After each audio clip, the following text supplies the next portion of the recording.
IPL 2026కు ముందు Kolkata night riders జట్టులో కీలక మార్పు జరిగింది. Zimbabwe star fast bowler Blessing ముజరబానీని కేకేఆర్ తమ జట్టులోకి తీసుకుంది.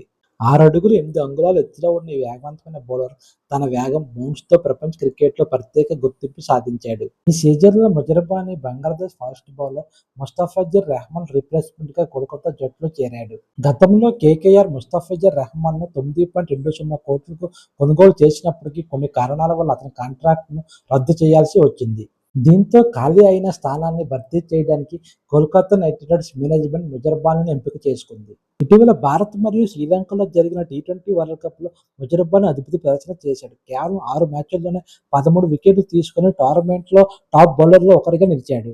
ఈ టీ20 వరల్డ్ కప్లో అతని కంటే ఎక్కువ వికెట్లు తీసిన వారు జస్ప్రీత్ బుమ్రా మరియు వరుణ్ చక్రవర్తి మాత్రమే. 2017లో అంతర్జాతీయ క్రికెట్లో అరంగేట్రం చేసిన ముజరబానీ ఇప్పటి వరకు 89 టీ20 మ్యాచ్ల్లో 106 వికెట్లు తీసుకుని 7.24 ఎకానమీ రేట్ నమోదు చేశాడు. ప్రపంచవ్యాప్తంగా జరిగే పలు టీ20 టోర్నమెంట్లో ఆడుతూ బ్లెస్సింగ్ ముజరబానీ గొప్ప అనుభవాన్ని సంపాదించాడు. ఇది ముజరబానీకి ఐపీఎల్లో రెండో అవకాశం. గత సీజన్లో రాయల్ ఛాలెంజర్స్ బెంగళూరు జట్టుకు తాత్కాలిక రీప్లేస్మెంట్ ప్లేయర్గా కూడా ఉన్నాడు. మార్చి 17న జట్టులో చేరనున్న ముజరబానీ ఈసారి కేకేఆర్ బౌలింగ్ విభాగానికి మరింత బలం ఇవ్వనున్నాడు. ఇక కోల్కతా నైట్ రైడర్స్ ఐపీఎల్ 2026లో మార్చి 29న ముంబై ఇండియన్స్తో వాంఖేడే స్టేడియంలో తన మొదటి మ్యాచ్ ఆడనుంది.